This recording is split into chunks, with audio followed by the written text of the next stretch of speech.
তোমার যা করার তুমি তাই করতে পারো ভাবি।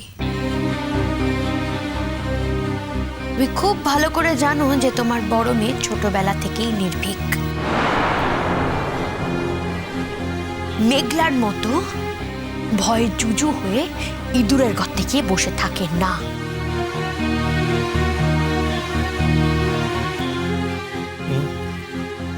তুমি তো সাহসী, তুমি তো খুব সাহসী মেয়ে। তোমার মতো সাহসী মেয়ে তো আমি দুটি দেখিনি। তোমার সাহস আছে বলেই তো তুমি নিজের বোনের সঙ্গে এরকম একটা নোংরা খেলায় মেতে উঠেছিলে। তুমি তো সাহসী নিশ্চয়ই, সেই জন্য তো আমাদের বাড়ির সকলের এগেনস্টে তুমি কোর্টে গিয়ে সাক্ষ্য দিয়েছো। তোমাকে চিনতে আমাদের আর বাকি নেই। শোনো অদ্রিজা, তোমাকে একটা কথা বলি। তোমার চারপাশে সমস্ত মানুষকে তুমি চটিয়ে রেখেছো। তারা সবাই মিলে সংঘবদ্ধ হয়ে যদি তোমার এগেনস্টে যায়, তোমার কিন্তু বাঁচবার রাস্তা থাকবে না। কারোর দয়া দাক্ষিণ্য চাই না আমার, প্রয়োজন নেই। নিজের প্রচেষ্টায় বাঁচবো আমি, নিজের প্রচেষ্টায় লড়াই করব। তোমরা সবাই সংঘবদ্ধ হবে বলছিলে না? হ্যাঁ, সংঘবদ্ধ হয়ে দেখো আমার কি করতে পারো তোমরা। কি করবে বলো? কি বলতে চাও আবার? বলো কি বলতে চাও? বলো বলো বলো, কি বলতে এসছো বলো। বলো তুমি আবার কি বলতে এসছো?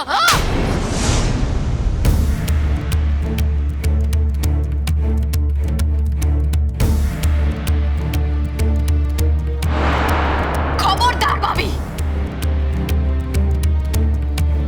খবরদার, খবরদার, তুমি তোমার প্রাপ্তবয়স্ক বিবাহিত মেয়ের গায়ে হাত তুলবে না।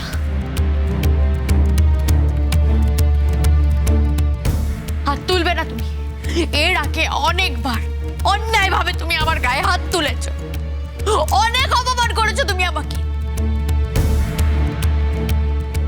কিচ্ছু বলিনি, মুখ বুজে সহ্য করেছি। কি যেন বলছিলে একটু আগে? তুমি আমাকে হিড়ির করে টানতে টানতে কোর্টে নিয়ে যাবে, তাই না? আমি এখন বলছি, এই বাড়ি থেকে তোমাকে পুলিশ এসে টানতে টানতে নিয়ে যাবে।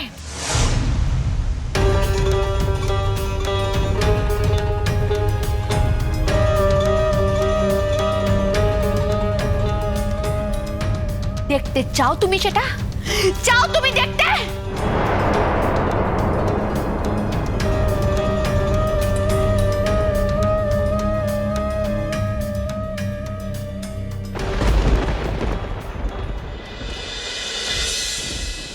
টুয়া,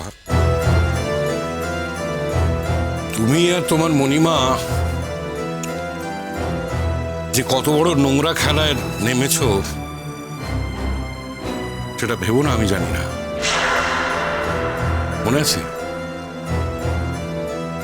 গানের প্রতিযোগিতায় মেঘলা হেরে গেল, তারপরে জনতার রায়ে মেঘলা আবার জিতে গেল। এর পেছনে কি খেলা চলেছিল সেটা আমার ভালো করেই জানা আছে। কি খেলা ছিল?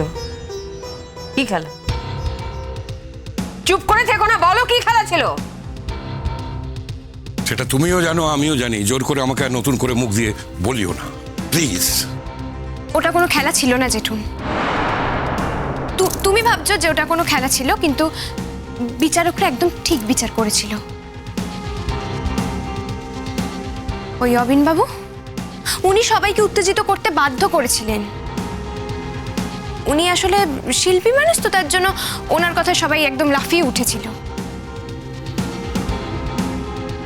আমি তোমাকে বলছি, হুজুগে এই মেঘলা না হুজুগের বসে জিতেছিল। শাট আপ, তুমি আমাকে বুঝিও না। হ্যাঁ তুমি গান করো, কিন্তু আমি গান যে একেবারে বুঝি না তা কিন্তু নয়। সেদিন তোমরা বিচারকদের টাকা দিয়ে হাত করেছিল।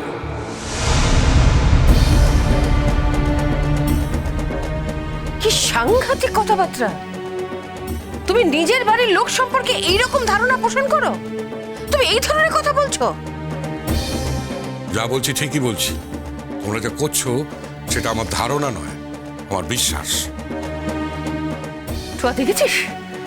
দেখছিস তোর জেঠুন কি ধরনের কথাবার্তা বলছে, তুই শুনছিস? তোর জেঠুনের মাথা খারাপ হয়ে গেছে। আমি জানি না মেঘলা ওকে কি জাদু করেছে, আমি জানি না। ও মেয়েটা নিশ্চয়ই তুই জানে। মেয়েটা সত্যিই জাদু জানে। ওর সামনে গিয়ে দাঁড়ালে মনে হয় পৃথিবীতে পবিত্র শব্দটা এখনো হারিয়ে যায়নি। মনে হয় সত্য, সৎ, এইসব শব্দগুলো এখনো হারিয়ে যায়নি, একেবারে অবসলিট হয়ে যায়নি। তোমাদের সঙ্গে থাকলে যে গ্লানি বোধ হয়, সেটা ওর কাছে গেলে মুছে যায়।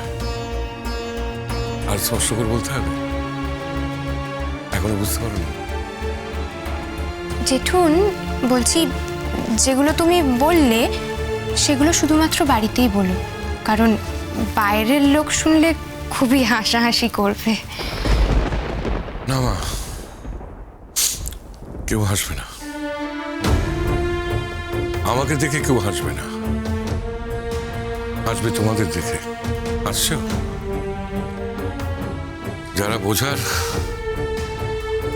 ঠিকই বুঝছে।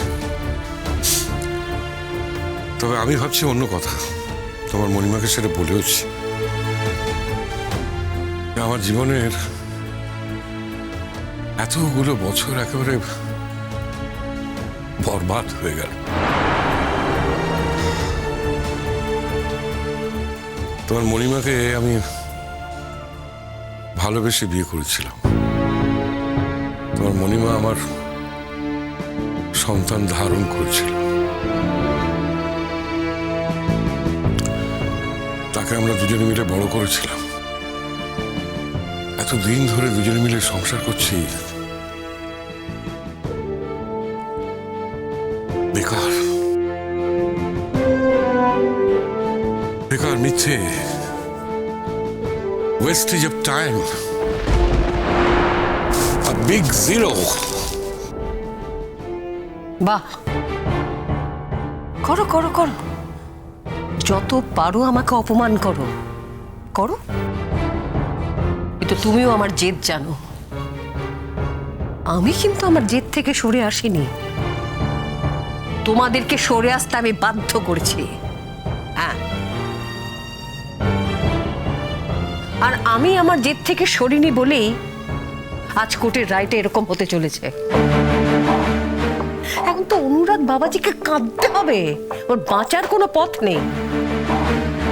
কোর্ট এখন রায় দেবে যে অনুরাগকে টুয়ার সঙ্গে থাকতে হবে।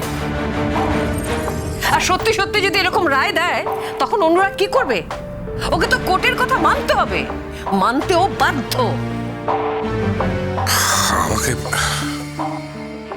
আমাকে যেন এই দুঃখজনক পরিস্থিতি দেখতে না হয়, তার আগেই যেন আমার মৃত্যু হয়। জেঠুন,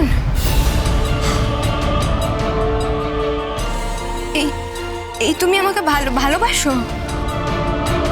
আমি সুখে থাকবো এটা দেখার আগে তুমি বললে তোমার যেন মৃত্যু হয়। পারলে এটা বলতে? তুমি যেটা বলছো সেটা সুখ নয়, সেটা লোভ, মোহ। তুমি একজনকে ঠকানোর জন্য প্রাণান্তকর চেষ্টা চালাচ্ছ। আমি তোমাকে এইভাবে দেখতে চাইনি, কোনোদিন না, কখনো না। আমার যে কি যন্ত্রণা তুমি কল্পনাও করতে পারবে না। আচ্ছা, তুমি তো গান গাও, তুমি তো শিল্পী, সঙ্গীত শিল্পী। তোমার মনের সেই সুকুমার বৃত্তিগুলো কোথায় গেল? সব হারিয়ে ফেললে? হ্যাঁ, একটা ছেলেকে পাওয়ার জন্য এতটা নিচে নামতে পারলে, এত কিছু করতে পারলে? সত্যি তুমি কিন্তু তুমি কিন্তু ফর্নাতে মেয়েটাকে দোষারোপ করছো, মেয়েটাকে অপবাদ দিচ্ছ। তুমি তো জানো ওর মানসিক অবস্থা কি ছিল। অনেক কষ্ট করে ওকে ভালো করা হয়েছে, কিন্তু এইভাবে তুমি যদি ওকে অ্যাকিউজ করতে থাকো তাহলে তো যে কোনো মুহূর্তে এটা রিভাইভ। না না না না, আমি কাউকে অ্যাকিউজ করছি না। অ্যাকিউজ করবো কেন? আর অ্যাকিউজ করে কি লাভ বলো তো? ও কি ওর পথ থেকে সরে আসবে? আমি শুধু অন্য কথা ভাবছি। এতখানি পাওনা তো আমার ছিল না।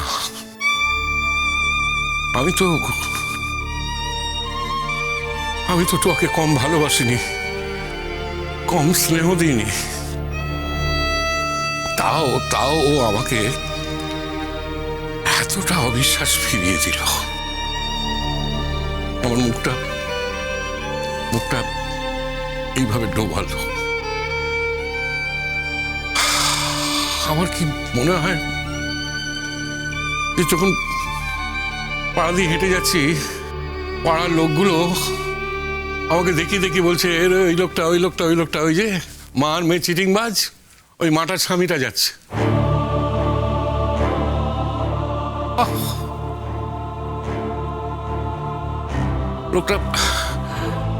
লোকটা মায়ের উপরও কোনো রাশ নেই, মেয়ের উপরও কোনো রাশ নেই, গোটা সংসারটাকে বয়ে যেতে দিয়েছে।